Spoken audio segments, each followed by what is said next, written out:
Hi everyone and welcome to Almost Cancelled. I'm Peter and this is Connor. Hey guys. We are going to talk about Black Mirror Season 1 Episode 3. It's called The Entire History of You. Full spoilers for it. This is obviously the third in our retrospective Black Mirror reviews because we're all building up to the Season 3 which is hitting next month from Netflix. So we're working through all the old episodes. So, this episode stars Victor Von Doom himself, Aye. Toby Kebbell. Yeah. And you'd recognise him from something.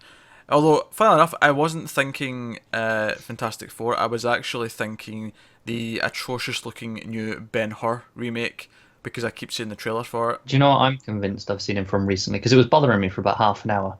Hmm. I recently rewatched Dawn of the Planet of the Apes. Ah, he's in that as Now, well. I know he's an ape, but the faces they take very much from Hmm. them. And I think it was just enough to make me think, I've seen him recently. Yeah, so he's been popping up, basically, is what we're saying.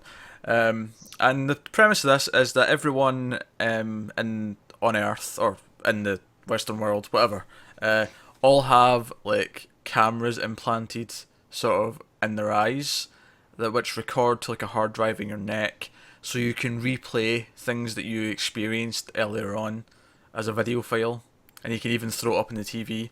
So that's kind of the whole premise for this. So it's in the near future. Like there's some other small things, like when he's in the taxi, there's like a more Iron Man looking screen on the window kind of thing, but It's not conceivably that far off, though. it's not like other than that. That's it. It's literally the Yeah. one main plot thing that we're focusing on, and then that one little glimpse of something else. Because the cars they're driving are actually look quite old to me. Yeah, they look like very much like just like you'd see walking around Maybe. in I the city. thought Kebble's car specifically that he drives towards the end looked older though. I thought that looked like a vintage kind of car. It did, but it looked like a nice vintage rather than just an old thing. Well, I have no opinions of how nice or not nice it looked. I just mean that it looked like an old car, Right, okay. as in it's not like a present day model. Yeah, It's it looked more like someone who bought a classic car though, rather than oh because yeah, when he sure. got in the taxi looked normal. Aye, sure. I'm just saying, like that Yeah. car stuck out because everything else was sleek and like we're in the present day, near future, but that Mm, car was like, oh, that's a bit old. fair enough. I know nothing about cars, so to me, an old car just is Clearly. old. Um, so the whole gist of this one then is that Kebble is suspicious of his girlfriend or his wife, sorry, Wife, yeah. who he goes to like a party that or a dinner party that his wife's like group of friends are all throwing, and he sees her there with this guy from this group who he suspects might have been involved with her or something like that. And it's very much about him looking back at what he's already seen and like being kind of paranoid because the episode opens with him in an appraisal meeting with his company, which doesn't actually serve much to the plot in terms of what happens in it. It's really just that it shows how this technology works. Because Yeah, he's it's an excuse for us to see what he can do. exactly because he gets out of the meeting and he starts replaying it back, and we see that he's analysing how like one of the guys said something to him. Like, does that sound Mm. like, oh, they've already decided that I'm canned, or no, they've decided already that I'm hired. Like he's analysing it, and he's been kind of obsessive, and the obsession makes it seem worse than it is, which is kind of a running theme of the episode. It's also, I think, the biggest thing about this technology worth noting is it differs from memory in one key way. Because I think for the most part, you can internally replay a memory and you can think about how we say it. Obviously, you don't get the absolute fact of this is how it was. No, because things mould and change as time goes on, and Right. But there is one other thing that really changes it. you You can can show it to other people. you can show it to other people. That's true. You can put it on the TV. You can also zoom in. And now, it does that really stupid thing where you can zoom in and it's like a perfect picture. But at least here, I'll buy it a little bit because it is meant to be the future. Okay, I'll just accept. Right, they've got And the fancy. fact that it's your eye's resolution, potentially, depending on how this camera function True, works. true, and we have a much higher quote unquote. I mean, your eyes don't have a resolution per se, but No, no, but if it's going yeah, on like that, you'd yeah, think if it's based on if it's feeding directly from your retina, which is what I yeah, assumed it was, rather than a camera in your eye. yeah, I yeah. assumed it was a I just retina said that feed. to explain how it. Yeah, yeah. Um, But yeah, presumably it also it gets the sound as well, so you're obviously still it's getting information from your ears too. Yeah. Um, I actually can't remember what they called these things. They kept calling they were naming them I constantly. do because it was very amusing at one point. They're called grains. Okay, why is that And amusing? the reason it was amusing was because the woman at the dinner party who didn't have one anymore was very literally against the grain. Very good, I'm pretty sure that was intentional. very good. Yeah, not as intentional as the serial monogamous joke. No, Uh, no, it was not. But still, I appreciated that little joke all the same. I'll be honest, I got a good chuckle out of it once it clocked. no. All right, so he goes to this party that his wife's friends are throwing. They weren't even sure he was going to be there because they knew he was out of town for this meeting. But it finished. They got on a plane, and that was the other thing they showed. Just a little slice of what the world's like. Airport security. The airport security, like they make you show them like the last 24 hours at a certain speed of your footage, and then they make them show you like a week of your footage at an even faster speed, just to like because it was like it was recognizing faces to see if there was anyone notable who. Yeah, anyone on their like lists of Yeah. terror suspects. Which I thought was a presumably. nice touch, because one of the complaints I had about episode 2 was that it didn't feel like there was a world outside of this, whereas this felt more alive and felt like it was a functioning Yeah, world to definitely. me. Actually, now that I've mentioned last week, I don't often go back and be like, oh, I forgot to mention something, and I really want to like say it. But in this case, I am going to go back and mention something. Don't worry. I mean, chances are you've seen the previous episode anyway. So, but it's not plot related, so no worries about spoilers anyway. We forgot to talk last week about the Ginger character. Oh man, I when he popped up, I was like, oh, he's so gonna bring this up, and then you never did. I forgot. I was just so busy with everything else in the episode. But yeah, there's this ginger guy who's always smiling. He's like this happy-go-lucky ginger. But the scene that really cracked Is it me the up hair? is when he's buying the I hair knew for it his was. I avatar, knew it was. because his hair's not quite as big as yours, but the hair he picked on the avatar was. And he asks the woman, he goes, "Oh, what do you think?" She's like, "God no." Yeah, yeah.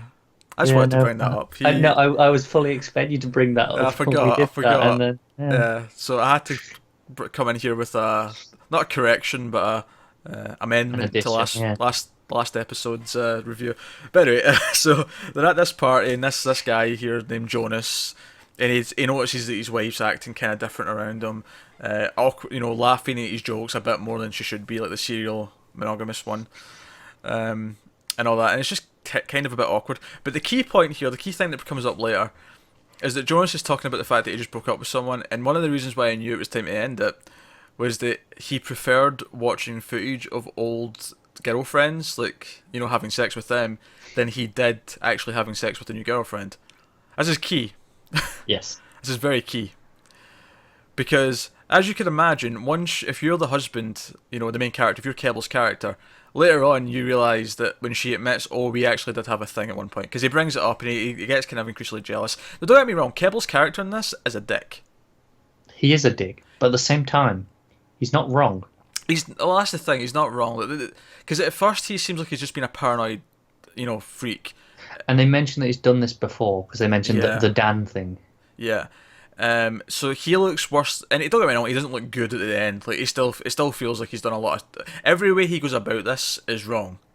He's a complete and Yes. utter arse about everything, right? So if I seem like I'm going to villainize the woman in this, I'm not. He's actually a much worse person generally, but in the end, she did lie and have an affair. So Yeah, that's the thing. He goes about uncovering it in this really unhealthy, obsessive manner, yeah, but she was lying to him.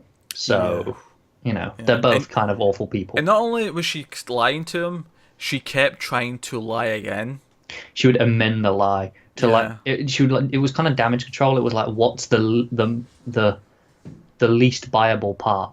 Yeah. Like, what's the minimum threshold that you can push this up to each time? So it went from a week to a month to the reality of 6 months, and then Yeah. oh, hang on, this was only 18 months ago.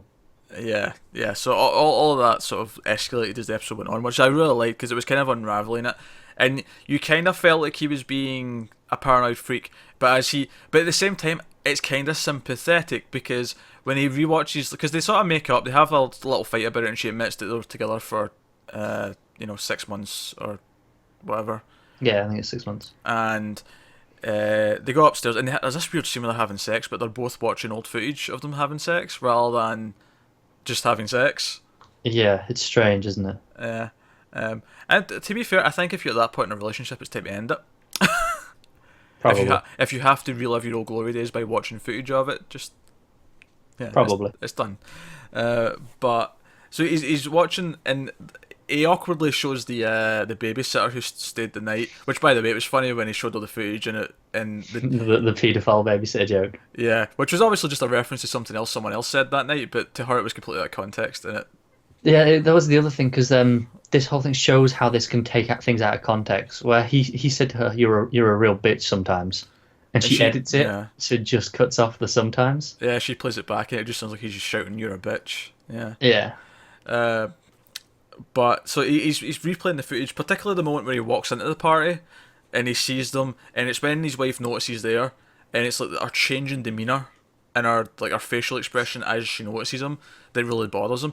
And as much as he's a complete dick about this, you kind of sympathise because I think most people in their time have been into someone, or whether it's actually in a relationship or just a sort of like an interest in someone, and you feel like you're kind of ignored for someone else. Like I think most people have experienced that at some point in their life.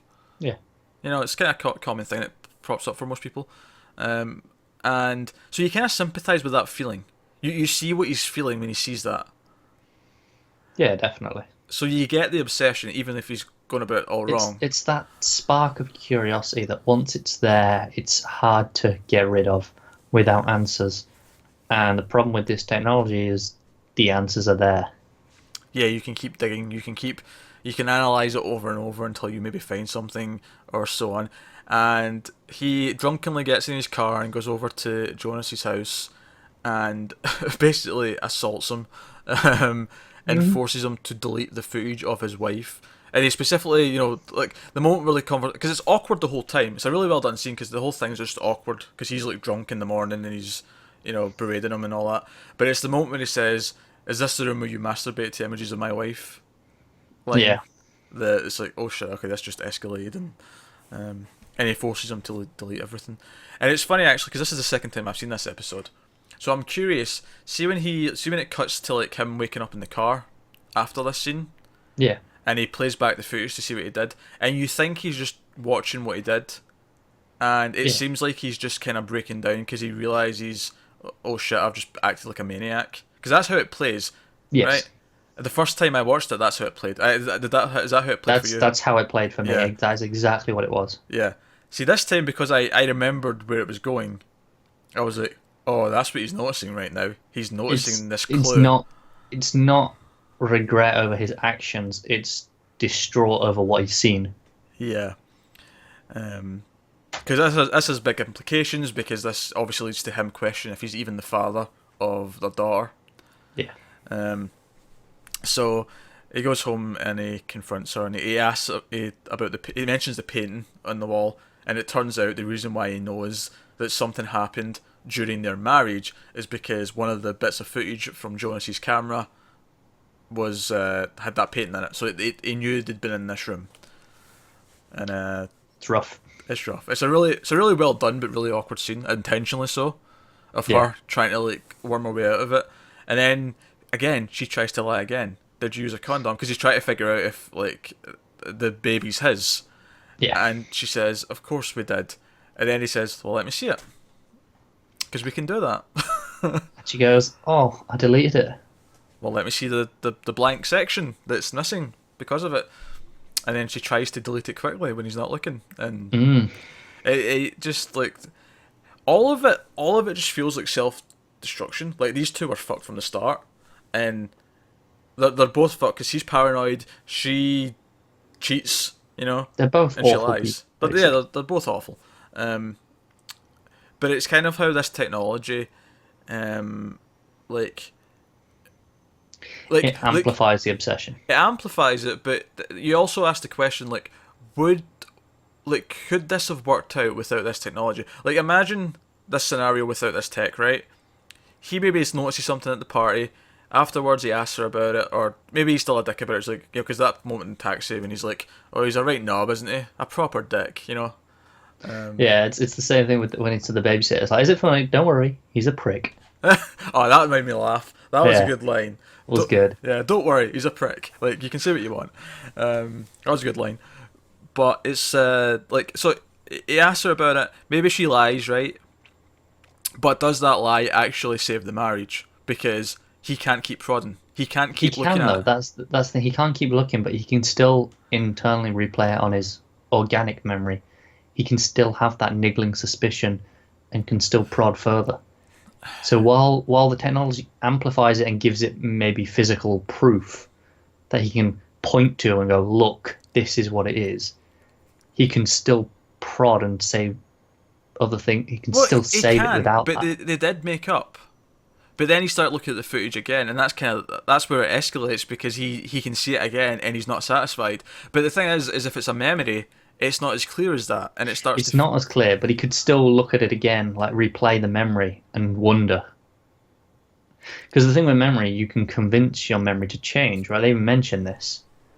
So if he's got this suspicion, when he's playing organic memories, he might subconsciously twist the memory to suit what he expects to see or But wants to see. Han, but would he even be this suspicious if it wasn't for his comment that he faps off to old footage of ex-girlfriends? Would he even care as much?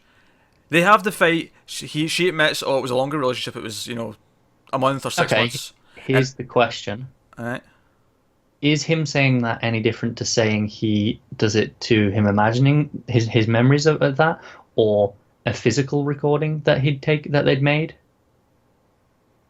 rather than just through this technology? Because, you know, had he said he faps off to the memory of his old girlfriends, maybe, I don't know. I'd argue it wouldn't be the same thing. I don't think it well, is. yeah. Because Well, no, I don't either. But you can see how I could imagine how this character could still misconstrue it. as much as I think these two people are kind of fucked, I also think that this technology would ruin relationships because it would increase everything rather than Yeah. so rather than being able to calm things down and being able to, because at one point she does say that not everything that's not the truth is a lie, and I kind of see where she's coming from with that. Like, she knows what he's like. So now, admittedly, this is before we know that she's actually had an affair during the marriage, because obviously that's just flat out like, you're in. Yeah, It's everything wrong. else was implied that it was before. Yeah. Like she even says before we even met. So, Yeah. fair game. Yeah, like, so like she knows what he's like. She knows he gets obsessive because, like, we know he did this with some other guy, Dan, at some point. 18 months ago. 18 We months know it was ago. 18 months ago because that's when she had. The affair, yes, Yes. and because he even compliments her, he's like, "Oh, you waited 4 days to do it. That's commendable. I mean, 3 days. I mean, that would be good, but 4 days. So I that's think the word he uses for 4 days is heroic. heroic. 3 is admirable, but 4 is heroic. You must have been gagging for it. Oh dear. But No, I get it. It's another, again, this show, it's all the metaphors, isn't it? It's, in this sense, it's because the memories are not public but are tangible. It's the idea of having everything on Facebook, for example, yeah, all these pictures of everything. it's an extension of social media because you can go on Facebook and look at your current, girlfriend, boyfriend's ex's photos of them together and things like Yeah, that. It's an because extension unless of someone that. deletes them, which people rarely do, they just kind of leave them there. They're a what's the word I'm looking for? It's like a time. It is a physical timeline. It's there. No one. Rarely do people actually delete and change these things. They just kind of leave it as almost a memory. Like, it's, even if you don't think about it, it's always just there. It's just a history. It's kind of like a history book, but for every person. Yeah. Yeah, yeah. This was kind of an extension of that. It was again heightened, like taking that and turning it up to 11, is what that whole thing was. But needless to say, after watching this, I don't think that this technology is a good idea. I do not either. I don't think it's a good idea. I mean, sure. I mean, The thing is, you can see the practical benefits of this technology You existing, can. and it's the same with all technology. It can all be twisted, can't it? Exactly, but I mean, even that woman who's had it ripped out, like like all of her memories are like in the possession of someone who's just bought it off a black market now. Yeah, You know, yes, it's don't use iCloud, people, basically. pretty much. Uh, But dear. it is the same thing. It's this show is very much a kind of a warning about what technology can do, but should you be afraid of it because of that? Should you stop pushing the advancements just because what something can do? No, but you have to be aware of the dangers. You have to know You how to do. use it and how You do. not to fall into the traps. So, Exactly. um, but yeah, Some so big questions from this show. there's big questions, and it's not something we can really answer either because it's just No, no, we are certainly not the most well equipped people to answer these questions. well, you're certainly not. You're ginger. Well, yeah, touche. So yeah, the episode ends with them seemingly breaking up because he's in the house on his own, and he like walks through his house and sees like memories play of like happier times, and then he realizes he wants to cut it out because he doesn't want to see them anymore. Which again is kind of like someone going out to their Facebook and looking at an ex and going, "I don't want to see these photos anymore." So they unfriend them, or they, maybe they do delete stuff if it hurts that much. Um, but in here, it was literally cutting out the Hmm. grain. Surprisingly visceral as well. Oh yeah, yeah. Don't know. I just it was on Channel 4. I thought, how much would they really show? And then you actually see, like, because from the first half of it, it's kind of hiding it behind his ear, and then the shot, his hands hiding it. I was like, all right, they're just going to play it like this. And then the camera moves, and you just kind of look right into this hole in his neck. It's like, oh, okay, you're going to do that. Yeah. I mean, there was a moment when I thought, at least the first time, when I thought it was going to get a lot darker. See when it cut to what they're seemingly playing as maybe like 6 months later when maybe things are happy, but you can see it, then it pauses for a second and you realise it's footage, Hmm. and it cuts back to him. I was like, oh, is she lying next to him dead? Like I thought it might have gone really dark for. Yeah. Did you ever get the implication that when he picks up the razor, it's not for the side of his neck, but for the throat? Oh no, I always got that it was going to cut it out because the memories were I too did as much. well, but I was just wondering if that was what was No. supposed to be implied. No, it was just that because he was looking at all the footage and it was making him sad. I immediately got that that's what he was about to Yeah. do.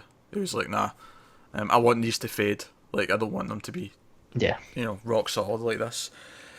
But there you go. That's episode 3 of Black Mirror. Very good episode. So we'll be back with the next one, the first episode of season 2, in a couple of days' time. Let us know what you thought of this episode in the comments. Season 3, of course, starts next month, coming from Netflix. We'll be doing all 6 of those new episodes daily once that hits. So look forward to that. So thanks for watching. Like and subscribe, all that jazz. Helps us out a lot. Get us on Twitter at mailed_fuzz. And yeah, we'll see you next time.